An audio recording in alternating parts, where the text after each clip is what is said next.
So I am excited. We've got a ton of one championship coming up.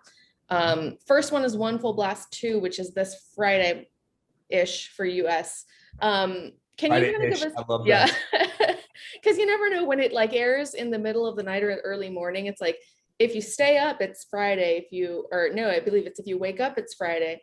I don't know. It's confusing. Well, okay, I just got back to this side of the planet a couple of days ago because I'm traveling back and forth. And so imagine what my life is like for me trying to keep track of meetings that are scheduled at certain times. I'm like, oh, wait a minute. Is that one scheduled Eastern time or is that Singapore? Oh, it's terrible, terrible. So I Yeah. get stuff. So, can you kind of tell us a little bit about the card? I know it was pre-recorded. Is there any particular fight on there that you think that American fans in particular might be interested in? You know what? I liked the main event of that card actually, the Mahmoudi and gosh, who did he fight? Munklepet match on that card because it was a kickboxing match where you had or a Muay Thai match. Sorry, I misspoke there. It was a Muay Thai match where you have somebody who's really flashy versus somebody who's like a technician. It's almost like with Munklepet, you know exactly what he's going to do, but the question is like, can you stop it? And so, whereas you have somebody else that's throwing spinning elbows and spinning kicks and all that kind of stuff, like bringing a dynamic style to the match. So I will say that it's the main event of the match, and that's the one to look for. Well, I'm glad you pronounced his name because I've been looking at it and I couldn't. I was like, I'm not going to say it. I'm not going to try. I don't want to. The first time, let me tell you, the first time I had to call a match and I had a Thai athlete on the card. Lord of mercy. I mean, like his entire name was 27, 35 letters. And I'm like scratching like, oh Lord, I'm going to mess this up. And it doesn't just roll off the tongue either, you know? So how do you practice that? Like, how do you get good at that? Because I mean, broadcasting is really hard. I think people don't understand like calling a fight is really hard outside It, of just the fact that you're calling a fight. Yeah, it is tough. And so what we do is, I mean, look, I'm an American. I'm never going to pronounce a Thai name the way that the Thais pronounce their names. Like they have a certain intonation, like, to their voice and stuff, like just little nuances. But what we will do is we'll actually have these athletes send in audio recordings of their name, and then you just do the best job, like you do the best job you can to mimic that, and then just apologize after the broadcast, like, hey, listen, I did my best. So but no, that's what you do so that you can at least pronounce these names. But I mean, there are times where I'm sitting there watching a match and I'm like, I'm calling the match, or a new match comes on and I suddenly see this name and I'm like, oh crap, I haven't listened to this audio file for a couple days now, like I don't want to mess this up. That's funny. So I mentioned that the fights are pre-recorded, and that's due to the fact that Singapore is in lockdown again, correct? It is. So the COVID protocols that they have over there are quite stringent at times, and they're little nuances, but they've kept their case counts really low. I mean, as soon as they had a new uptick here, and when I say low, I mean under 100 cases, the government just reacted immediately and said, no, we're not having this. They've had the borders shut down between, for example, like Singapore and Malaysia. A lot of people, they've been shut down since the initial lockdown of last year. And so strict protocols, we went from having basically life was seemingly normal over there. Like I was at the time I was in Singapore speaking to my friends back here in the Midwest. I'm in Ohio right now. And, I was like, yeah, we're able to go to restaurants. We can have groups. And there were still states that were on lockdown here just, a month or two ago, whatever. And then suddenly we started getting this uptick, and then gym shut down, restaurants shut down, and all those kinds of things. So, long story short, we've had these very strict in stadium COVID protocols where they'll take the stadium, and this is without audience, and they break the stadium down in zones because we have green lanes for athletes coming over. And so once the stadium is broken down into a zone, like for example, as a commentator, I'm assigned to a certain zone within that stadium, and I can't cross over to separate zones, because if I do, like if I cross into the wrong zone, then the Ministry of Health will grab me and say, now you need to do a 2-week quarantine. So you don't mess that up at all. You don't, because those 2-week quarantines are tough. Spending 2 weeks in a hotel room.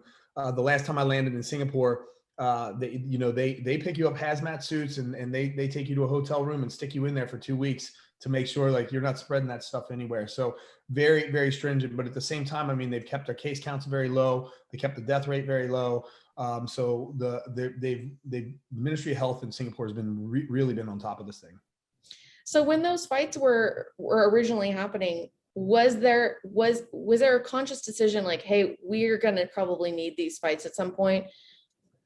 How many do you guys have backed up? I mean, I don't know if you're allowed to tell me that, but or if you know. Yeah, well, I'll say this, that when we're recording cards, so right now when we record cards, like we always do our live event, and then we'll always have extra on those cards just as a backup, just in case. And then, you know, there's obviously challenges to that, because when you're doing a dark card that's going to be broadcast later, everybody that's involved in that match, from the camps to the trainers to, you know, because these guys are coming home and they're like, won my match. It's like, keep that stuff off social media for another couple of weeks type of thing. So there are challenges from the athlete side of things, because, you know, secrets, they have friends, you know, as they say.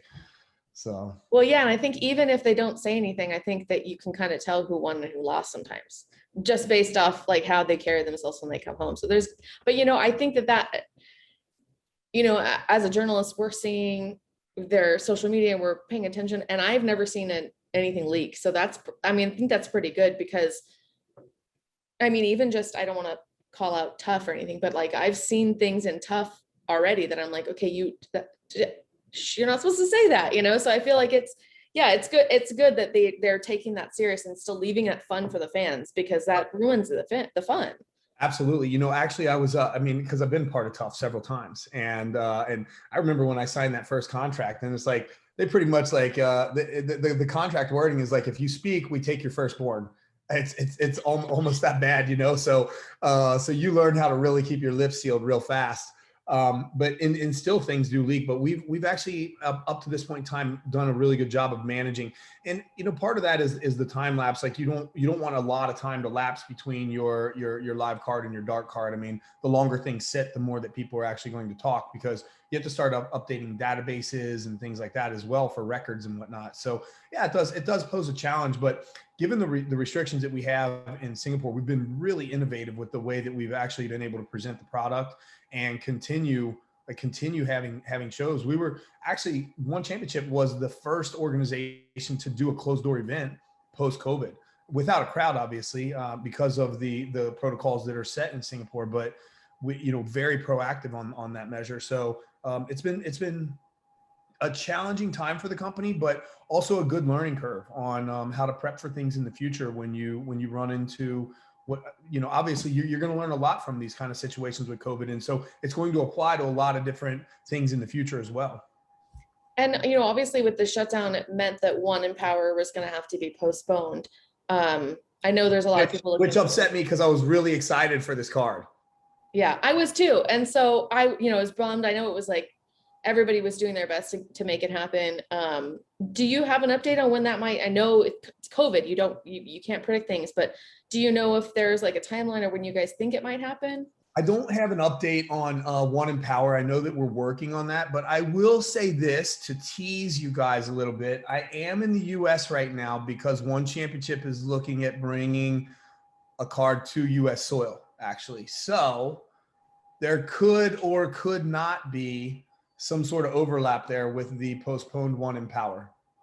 Well, I just got chills, like legit chills. Because But that was on my list of questions. Anything else I tell you, I could tell you, but then I'd have to kill you, that kind of thing. All right. Well, I mean, I was going to ask about US cards, because I know before COVID, that was a goal, was to get a card in the US. So that's awesome that that's still a goal, and that seems like it might even be happening sooner than we thought. Yeah, it is.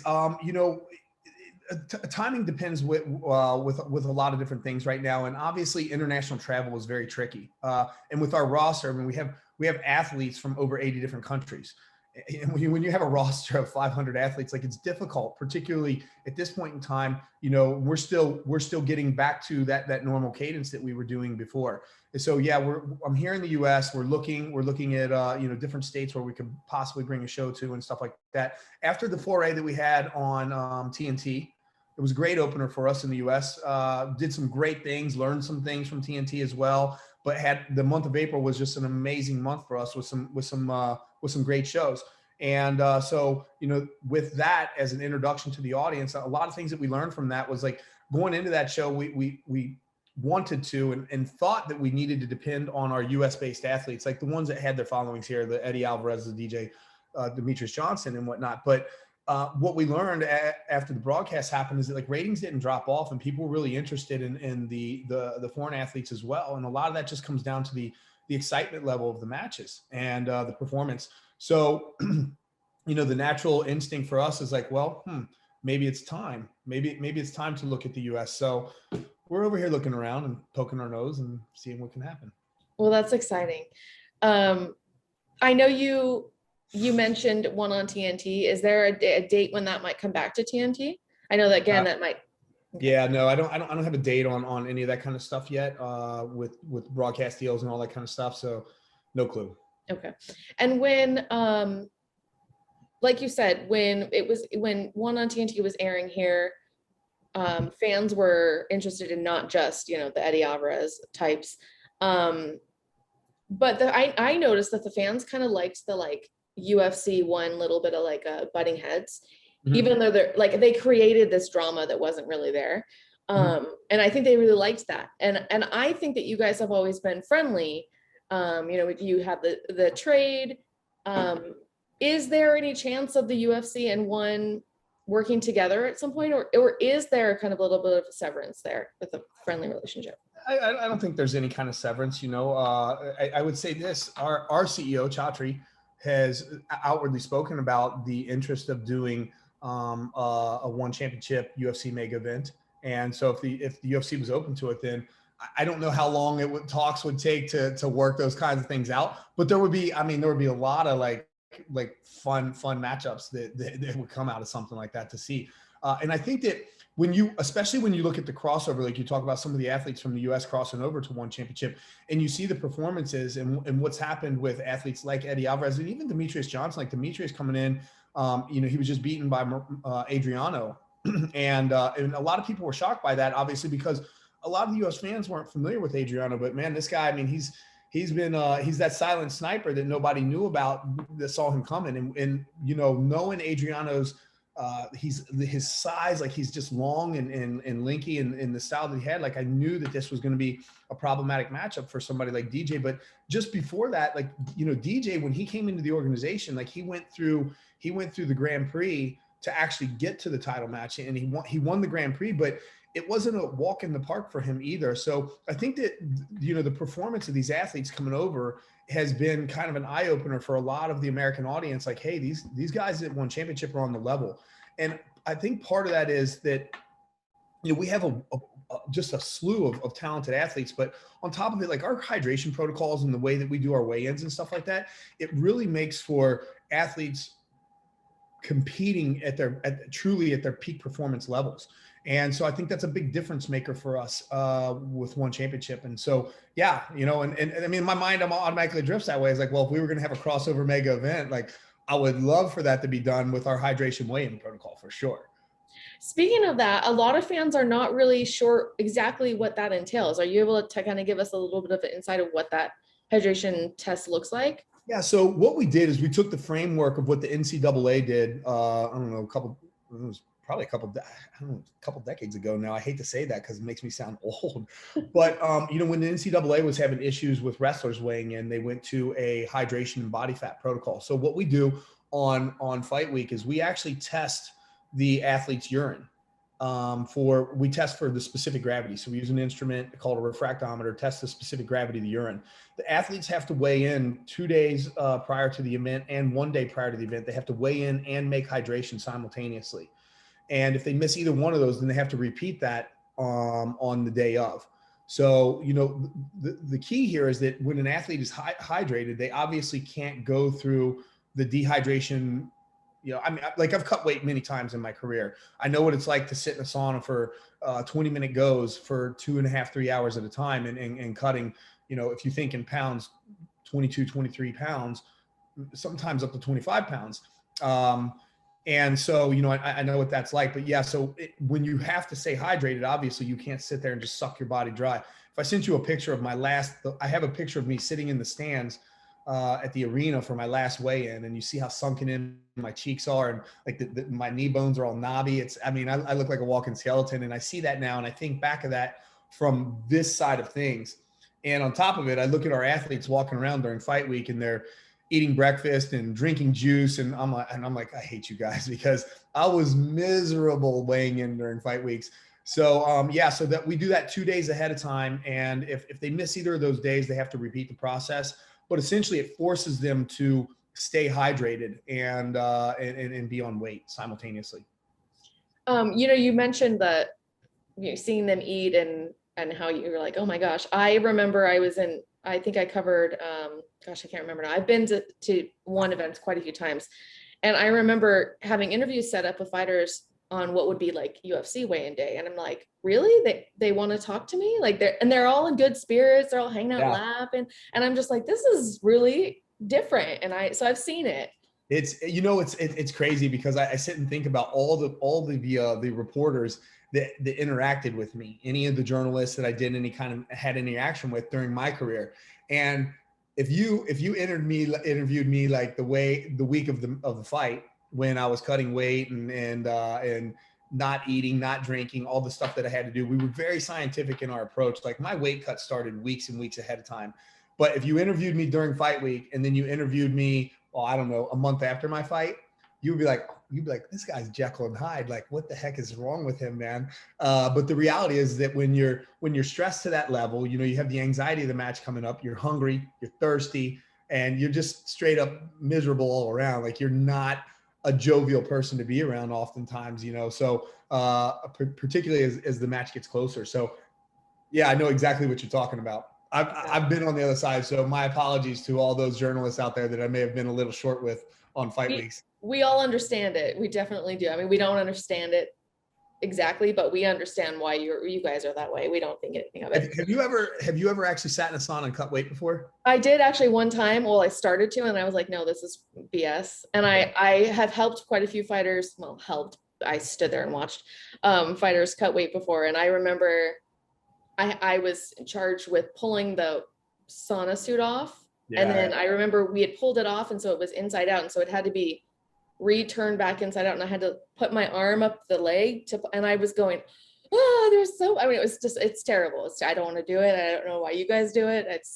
I'll tell you, I could tell you stories all day about this, but I remember when I was sitting in high school, I didn't grow up wrestling, and I had a buddy of mine who wrestled in high school, and we were sitting at lunch one day, and he was drawing on a piece of paper, and I kind of leaned over. I'm like, what are you drawing? And he's like, I'm drawing the steak that I'm going to eat after I make weight. and I just looked at him and I said, anybody that does this is the stupidest thing I've ever seen. Like, you got to be stupid to do this. And then I turned it into a career. So go figure. I had a friend who watched cooking shows while he was cutting weight. And I thought that was crazy, that just to be like sitting there hungry and watching all that food. But it's terrible. I will say this though, concerning our hydration protocol, I really do wish that a lot of organizations would start adopting something like this, because this protocol it's not just important from there's obviously the health standpoint of the fighters. We've seen fighters recently stepping on scales, falling off of scales and stuff like that. And it's terrible. And I've been there. I mean, I've overcut weight before, because when I fought Nate Quarry, actually, I left my personal scale at home, which was a no-no. I just packed and whiffed on it. And so I was dependent on a scale that was not reliable, and they ended up overcutting 2 pounds. I shouldn't say this, it about killed me, but it was like, for me to get to 185 is ridiculous. Because I'm a big 185er. And so to overcut 2 pounds, like 2 pounds is a lot of weight. And so I see these hydration protocols, but even when it comes down to concussion severities and rehydration of brain cavity and all that kind of stuff, like when you really start looking at the research, sometimes as a on this side of the fence of the competition, I'm looking at myself, like kicking myself in the head, like, come on, man. Like, I spent my entire career doing this to myself. So I really do wish a lot of organizations would really start reviewing this kind of stuff.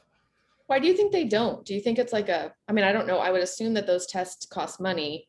Do you think it's like a money thing, or? No, it's not. Actually, it's quite simple to run a refractometer test. All you're doing is you have a chain of custody with a medical team or technicians, not even a medical team.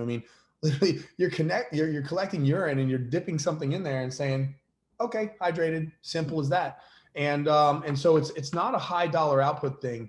I think there's just overall there's a culture and a psychology to the fight world. I mean, people have been cutting weight since the beginning of fighting, basically, you know, and the psychology of a fighter, and it takes some time to actually undo this in your mindset, but the psychology of a fighter is that if I can cut weight and come in and outweigh my opponent by 4 pounds or 3 pounds, then I have an advantage. But the reality is I've never one time, and I've thought the same way. Like I've had the same mindset before, but I've never thought that way when I was at a gym training, when I'm fully hydrated and I'm grappling with my grappling partner, and I'm like, gosh, man, he outweighs me by 4 pounds, 5 pounds, 7 pounds. I never think, oh, he's got this tremendous advantage over me. It's just, we just weigh a little bit different. And so for whatever reason, it's difficult. I still see a lot of our athletes that come into the organization when they're new in the organization, and they still have this mindset of if I can come in the match just a little heavier than my opponent, then I have this advantage. But, you know, I always tell people, like, you know, if you look at the 205 Rich Franklin, for example, versus the 185 Rich Franklin, I'm clearly stronger at 205. But if I approach my weight cut better than my opponent at 185, then I can definitely come in stronger, because strength is a relative term when you're competing. But, you know, all that to say, the same thing would happen if you're competing at an upper weight class as well. It's like, you know, coming in on your approach and all that, those kinds of things as well. And so undoing this mindset systemically from the athletes all the way through to organizations, it's just been ingrained in people. And I think that when we see more athletes stumbling off of scales and issues like that, I'm hoping that we are, you know, preventative for these kinds of measures rather than reactive as organizations in this sport. Yeah, that's all of that is definitely true. As somebody who sits in weigh-ins every single week, sometimes it's really scary. And I just go, I mean, sometimes I feel bad, like, why am I part of this, you know, like, and I'm not part of it, but I feel like you feel like you're indirectly contributing to the problem. Exactly. In essence, I get what you're saying. You know, I spent obviously after Silva beat me the second time, I spent the last part of my career kind of bouncing between the weight classes. And 195 was a great weight for me. That was the best weight for me to compete. But I remember when I was competing at 205 the first time, after I had done all these weight cuts, and I was actually stressed fight week because I lacked the stress of the weight cut. Like, because I wasn't stressed about my weight cut, I was suddenly like, I need to be stressed about something. And the absence of this stress was causing more stress because I was so used to the weight cut itself becoming its own event. And so, yeah. So yeah, I mean, I'm a big fan of our hydration protocols and our weigh-in process at One Championship. Well, then not to let's move along from the weigh-ins, because I know that people will have a field day with that.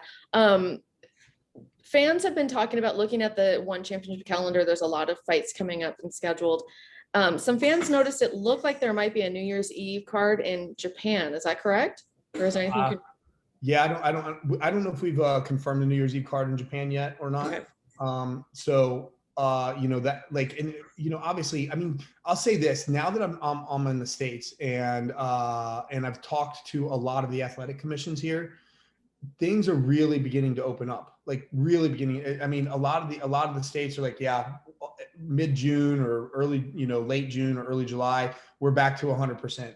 Here in the state of Ohio, it's no masks anywhere, you know, no real social distancing or anything like that. Like, you wouldn't even be able to tell that there was any kind of pandemic going on. And a lot of the states are moving that direction. Even states like I have friends in New York and California, like states that you might expect to react a little bit slower, high population densities and whatnot. So whether or not this mentality is adopted in other countries, like a country like Japan, I know initially they were quite liberal in their approach to COVID, but then in their population centers, they made some tweaks and stuff like that. So, you know, assuming that all that goes well, then I would imagine we're going to be pressing really hard for Japan. I mean, we had, for example, like when you look at 1 Century that we did, the doubleheader in Tokyo was an amazing card for us. And not just a card, but we had an expo. I did a One Warrior Series event the weekend prior that kicked off the expo for that week. We had a One Esports event there as well. And so it was just a great week for us. And then, I mean, obviously that card, that was one of our best performing cards two cards, top to bottom, amazing. One of them was US prime time, one of them was Asia prime time. And so, you know, I would personally love to see something like that. Now, don't take that as a teasing a doubleheader on New Year's Eve, but obviously anybody who's familiar with martial arts or combat sports in Japan, New Year's Eve is a big day to do shows. So yeah, you know, assuming that things move in the right direction with the COVID protocols, I'm sure we'll be pushing for that. Yeah, I was there for that card. And actually when everything happened with COVID and like I had mentioned that one really fights to make things happen, I thought about that card because obviously that night before was the typhoon and there was a chance, you know, the power would be out and streets would be closed. And I remember we were hunkering down, like getting food to bring to our hotel because we weren't sure. And it turned out that it was fine. People were locked in I was actually talking about this last night with Mitch Chilson and Michael Chavello, the other commentators. We were talking about this experience particularly, and they had locked the hotel rooms down. Like everybody was locked in. The typhoon was coming through. Parts of Tokyo did actually lose power, and people were they were going into that survival mode. Like, let me get some food and this and that. And you know, people forget, like the fans forget that when you go into lockdown, and you know, power's out and all that kind of stuff, we still have a show to put on. And it's not like that show just magically starts when you kick the cameras on. Like there's a lot of prep all the way up to the minute before that camera turns on that needs to be done. And so, you know, with our people contained in hotel rooms and not being able to prep the way that we normally would, and then this typhoon finally makes it through, and by the grace of God, like it was like the skies opened up and sunshine came down, and we were able to put that show on. And it wasn't just one show, and this is the first time that we'd done a doubleheader like that, but two shows. So we had the transition of our circle in between, and that was huge. That was huge for us. It was a big defining moment in our company of like the kind of like teamwork and resilience that we have. Like when you know, push comes to shove, it's like, we got this. And because to be real honest, like, man, I was the Thomas of the group. I was the doubter. I was the guy when they said we're going to do a doubleheader in Tokyo. I'm like months out, I was like, what? Like, this is crazy. I've never, and sure enough, man, I mean, and then, you know, you throw a typhoon at us and everything in the company, like our team was like, bring it, we got this. And so it really was a successful event for us. Yeah, I mean, I think looking back on all the events I've ever covered, of all promotions, I think about that one the most. It was just everything surrounding it. I mean, we were like being told, you know, even as early as the morning, if we get the generators, we'll do it. If we don't have generators, we won't. I mean, it was like really down to the wire. And then there was the earthquake that happened in the middle. Yeah, it was just, it was crazy. Wasn't there a tsunami as well? There was a tsunami maybe there might've been, but I remember. Yeah. I don't remember. Maybe it was a warning. I can't remember, but all these things came together at one time. Like, it was like, let's just throw more into that bowl of chaos. Yeah. I mean, I remember in the hotel feeling the earthquake and thinking it was the typhoon shaking the hotel. That's because I didn't know what it would feel like. And then it was like, no, that's an earthquake. And I'm like, really? I mean, what else can go wrong? But yeah, it turned out amazing. And then I guess my final question, I kept you on here long enough. Chaudhry announced a potential tournament with European fighters. Do you have any information on that? Yeah. So, okay, this is a different thing that we're doing. This is kind of a recruiting arm called Road to One. And so we are running a kickboxing tournament throughout Europe in 8 different countries. Oh man, I can't, if I start quoting all the countries, like I'm going to end up messing this up, but I know like Serbia, Czechoslovakia are 2 of the countries, Spain, maybe 1, Germany, but there are 8 of them, and they're basically running the tournament for and then whoever, you know, emerges from this tournament. So there's basically like quarterfinals, whatever, in each of the countries, and then semifinals, and then there'll be the final match of the winner. And so that'll run all through Europe, and I'm actually really excited to see who that produces, because, you know, classic, like historically speaking, we have a lot of amazing smaller athletes in Asia, but we have like, this is going to produce some bigger guys for us, and so I'm excited to see what comes out of it. And is that running right now? Or is it? Oh, okay. So will it air like as a package at the end at some point, or is it? Okay, hold on. Is it running right now? Meaning the prep work and everything is okay. Is done for it. Yeah. Okay. And then when the fights happen, will that be something that will be pre-recorded and air, or will we be able to watch that as it happens? I think what will end up happening, I need to double check this. Don't quote me on this, but those fights will air live in their home countries, and then they'll probably air live on our super app, on the One Okay. Championship super app, is my guess. They will. I'm pretty sure they'll air live, but if they don't air live, then they'll be on maybe like a day or week time delay type of thing or something. If there are any kind of geo restrictions or something like that, but I'm pretty sure that it airs live in the country, and then we'll air live on the One Super app. Awesome. Thank you so much for your time. I really appreciate it. I Amy? apologize for taking so long. No, don't apologize. It was a fun little interview, and sorry that I was 4 minutes late today, figuring out the Zoom link and all that kind of stuff. But I had fun chatting with you for sure. No worries. Thank you so much. Have a good day.